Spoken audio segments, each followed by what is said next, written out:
नमस्कार दर्शक बंधु आपण को आम चैनल को स्वागत। आज भिडटी मकर राशि व्यक्ति विशेषों बहुत गुरुत्वपूर्ण रही। से आपणकर जदि मकर राशि होता है तेबे यही भिडटी को निश्चित भाव थरे मात्र शेष पर्यंत देखंतु एवं निजर व्यस्त समय मध्यरु मात्र 10 मिनिट समय आपण निज पाई दियंतु एवं जानतु आगकू हेबाकु थिबा विराट परिवर्तनर भविष्यवाणी विषय देखंतु दर्शक बंधु दीर्घ दिन पर माने मार्च मास 29 तारिख दिन कर्म फलदाता न्यायर देवता शनिदेव करिवे परिवर्तन निजर गति रे राशि रे एवं चलन रे जहा एक बड़ परिवर्तन रहिबा एवं यह बहुत प्रभावशाली परिवर्तन हेबाकु जाउछि। तेबे आसंतु जानिबा दीर्घ 2.5 वर्ष पर कर्म फलदाता शनिकर परिवर्तन किपरि फल देव मकर राशि व्यक्ति विशेष मानकु एवं ता सहित जानिबा आगामी 2.5 वर्ष माने 3 जून 2027 पर्यंत किपरि कटिब आपणकर दिन आपणकर स्वास्थ्य शिक्षा प्रेम संपर्क वैवाहिक जीवन पारिवारिक संपर्क क्यारियर एवं व्यापार वाणिज्य उपरे कर्म फलदाता शनिकर की प्रभाव रहिबो आज ताहा मध्य विस्तार भावरे आलोचना करिबा एवं शनिकर स्थिति आपणक राशि रे किभଳି रहुची ताहा मध्य देखिबा।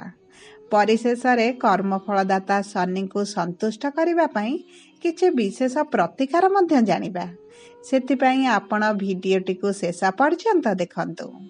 चलंतु एबे आरंभ करिबा आजिर कार्यक्रम किंतु भिडियोटी आरंभ करिबा पूर्वरु जदि आपणकर भी मकर राशि होइथाए एवं आपण भी ईश्वर को आंतरिक भक्ति करंती एवं विश्वास करंती तेबे भिडियोटी को लाइक करंतु एवं कमेंट बॉक्स रे जय जगन्नाथ जय शनिदेव अवश्य लिखि दियंतु। ता सहित आपणक मनरे जहा भी प्रश्न रहिछि जहा भी द्वंद्व रहिछि आपण कमेंट बॉक्स रे पचारि पारंती आमे आपणक प्रश्नर उत्तर देबा पई यथा संभव प्रयास करिबु विलंब हेले मध्य आपणक प्रश्नर आमे निश्चित उत्तर देबु। ता सहित दर्शक बंधु जानि रखंतु जे आमर एही कार्यक्रमटी आपणकर जन्म राशि बा चंद्र राशि ऊपर आधारित होईछि। जदि आपण आपणकर जन्म राशि जानि नाहंती एवं नाम राशि को व्यवहार करी समस्त कार्य करूछंती तेबे आपण कमेंट बॉक्स रे जन्म तारीख जन्म समय एवं जन्म स्थान लिखि जणांतु आमे आपणकर जन्म राशि लग्न नक्षत्र जणाई देबु जहा आपणक पई सठिक एवं निर्भुल रहिबा एवं आपण एहाको व्यवहार करी भविष्यत रे जेकोनोसी शुभ कार्य बा मांगलिक कार्य करि परिबे। ताहले सर्वप्रथमे आसंतु जानिबा आपणक राशि रे नवग्रहक स्थिति एही शनि चलन समय रे किभଳି रहिबा देखंतु आपणकर द्वितीय गृह रे शनि तृतीय गृह रे राहु शुक्र सूर्य एवं बुध पंचम गृह रे देवगुरु बृहस्पति षष्ठ गृह रे मंगल एवं नवम गृह रे केतु विराजमान करिछंती जहा फल रे सेही गृह गुड़िकरे सेमानकर प्रभाव अधिक रहिबो। ता सहित देखंतु एही मार्च मास 29 तारिख दिन शनि आपणकर द्वितीय गृह रु तृतीय गृह को गोचर करिवे एवं दीर्घ 30 वर्ष पर शनि आपणकर तृतीय गृह को आसिबे किंतु महत्वपूर्ण हैला आपणकर तृतीय गृह रे एही मार्च मास 29 तारिख पर 5टी ग्रह एकत्र रहिबे जहा कि एक महासंयोग अटे एवं एही संयोग आपणकर किछि क्षेत्र रे शुभ फल देव एवं किछि क्षेत्र रे अशुभ फल मध्य देव एही विषय रे मध्य आजिर भिडियो रे आमे आलोचना करिबा। ता सहित आपणकर मकर राशि रे एही मार्च मास 29 तारिख दिन शनिकर 7.5 शेष होइजिबो जहा आपणक जीवन रे बड़ परिवर्तन आनिबो एवं शनिकर खराब प्रभाव रु आपण मुक्ति होइजिबे। आपणकर पूर्वरु बा दीर्घ 7.5 वर्षर संघर्ष शेष होइजिबो दुख कष्टर अंत घटिबो आपणक जीवन रे चलीथिबा समस्या गुड़िक धीरे धीरे कम हेबा आरंभ हेबो ଏବଂ ଆପଣଙ୍କ ଜୀବନରେ ସୁଖ ସମୃଦ୍ଧି ବୃଦ୍ଧି ହେବ। ସବୁ ପରେ ମଧ୍ୟ ଏହି ଶନିଙ୍କର ଚଳନ ଆପଣଙ୍କ ଜୀବନରେ କ'ଣ ପ୍ରଭାବ ପକାଇବ ତାହା ଏହି ଭିଡ଼ିଓରେ ଆମେ ଜାଣିବା। ଦେଖନ୍ତୁ ଦର୍ଶକ ବନ୍ଧୁ, ଭିଡ଼ିଓଟି ଟିକେ ବଡ଼ ହୋଇପାରେ। ଆପଣ ଧୈର୍ଯ୍ୟର ସହ ଭିଡ଼ିଓଟି ଦେଖନ୍ତୁ, ବୁଝନ୍ତୁ ଏବଂ ଜାଣନ୍ତୁ ଏହି ଶନିଙ୍କ ଚଳନ ଆପଣଙ୍କ ରାଶିରେ କି ପ୍ରଭାବ ପକାଇବ। ଶନିଙ୍କର 7.5 ପରେ ଆପଣଙ୍କ ଜୀବନରେ କି ପରିବର୍ତ୍ତନ ଆସିବ।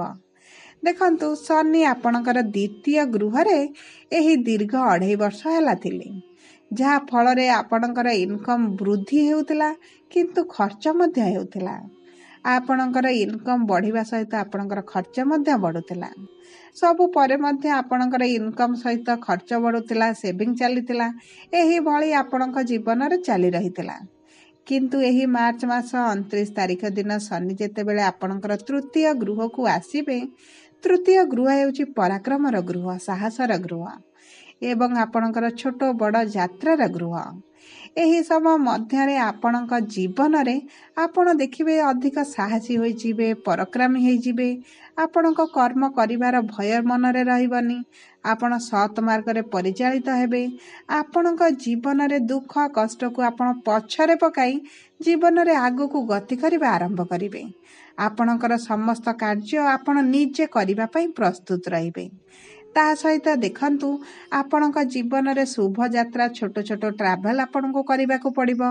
ଆପଣଙ୍କ କାମ ପାଇଁ ହେଉ, ଆପଣଙ୍କ ପ୍ରିୟଜନଙ୍କ ପାଇଁ ହେଉ କିମ୍ବା ଆପଣଙ୍କ ଆଖପାଖ ପଡ଼ୋଶୀମାନଙ୍କ ପାଇଁ ହେଉ, ଆପଣଙ୍କୁ କିନ୍ତୁ ଛୋଟ ଛୋଟ ଟ୍ରାଭେଲ୍ କରିବାକୁ ପଡ଼ିବ। ତା ସହିତ ଦେଖନ୍ତୁ, ଶନି ହେଉଛନ୍ତି ଆପଣଙ୍କର ଦ୍ୱିତୀୟ ଏବଂ ପ୍ରଥମ ଗୃହର ସ୍ୱାମୀ, ମାନେ ଆପଣଙ୍କ ରାଶିର ସ୍ୱାମୀ। ଯେହେତୁ ଆପଣଙ୍କ ରାଶିର ସ୍ୱାମୀ, ଆପଣଙ୍କ ଉପରେ ଅଧିକ ଖରାପ ପ୍ରଭାବ ପଡ଼ିବ ନାହିଁ। ଯେତେବେଳେ ଶନି ଆପଣଙ୍କର ତ୍ରିକୋଣକୁ ଗତି କରିବେ, ସେତେବେଳେ ଆପଣଙ୍କର ଧନ ସଞ୍ଚୟ ବଢ଼ିବ। ଆପଣଙ୍କର ରୋଜଗାର ବୃଦ୍ଧି ହେବା ସହିତ ଆପଣ ଅଧିକ ଧନ ସଞ୍ଚୟ କରିବେ। ଯଦି ଆପଣ ପୂର୍ବରୁ କରଜରେ ଥିଲେ ଏବଂ ଆପଣ କରଜରୁ ମୁକ୍ତ ହେବାକୁ ଚାହୁଁଥିଲେ, ତେବେ ଏହି ଦୀର୍ଘ 2.5 ବର୍ଷ ମଧ୍ୟରେ ଆପଣଙ୍କର କରଜ ଗୁଡ଼ିକ ଶୁଝି ହୋଇଯିବ। ଆପଣଙ୍କର ଆର୍ଥିକ ସମସ୍ୟା, ଆର୍ଥିକ ଚିନ୍ତା ଦୂର ହୋଇଯିବ। ତା ସହିତ ଦେଖନ୍ତୁ, ଯେହେତୁ ଆପଣଙ୍କ ରାଶିର ସ୍ୱାମୀ ବାବା ପ୍ରଥମ ଗୃହର ସ୍ୱାମୀ, ତେଣୁକରି ଆପଣଙ୍କ ସ୍ୱାସ୍ଥ୍ୟରେ ପରିବର୍ତ୍ତନ ଆଣିବେ। ଯଦି ଆପଣଙ୍କର ପୂର୍ବରୁ କିଛି ଗମ୍ଭୀର ସମସ୍ୟା ଚାଲିଥିଲା, ତାହା ମଧ୍ୟ ଦୂର ହୋଇଯିବ। ଆପଣ ଶାରୀରିକ ସ୍ତରରେ ବହୁତ ମଜବୁତ ହୋଇଯିବେ। ଇମ୍ୟୁନିଟି ପାୱାର ଆପଣଙ୍କର ବୃଦ୍ଧି ହେବ। ଆପଣ ନିଜ ଖାଦ୍ୟ ପାନୀୟ ଉପରେ ଅଧିକ ଦାୟିତ୍ୱବାନ ହେବେ। ଭବିଷ୍ୟତ ପାଇଁ ଚିନ୍ତା କରିବେ। ଭବିଷ୍ୟତରେ କିଭଳି ଆପଣ ଆଗକୁ ଅଧିକ ଅଗ୍ରଗତି କରିବେ ସେ ବିଷୟରେ ଚିନ୍ତା କରିବେ। ସବୁ ପରେ ଶନିଙ୍କର ଏହି ପରିବର୍ତ୍ତନ ମକର ରାଶିର ବ୍ୟକ୍ତିବିଶେଷଙ୍କ ପାଇଁ ବରଦାନ ସଦୃଶ୍ୟ ରହିବ। ସେମାନଙ୍କ ଜୀବନରେ ଯେଉଁ ସଂଘର୍ଷ ଚାଲିଥିଲା ତାହାର ଅନ୍ତ ଘଟିବ। ଏବେ ଆସନ୍ତୁ ଜାଣିବା ଶନିଙ୍କର 3ଟି ଦୃଷ୍ଟି ବିଷୟରେ।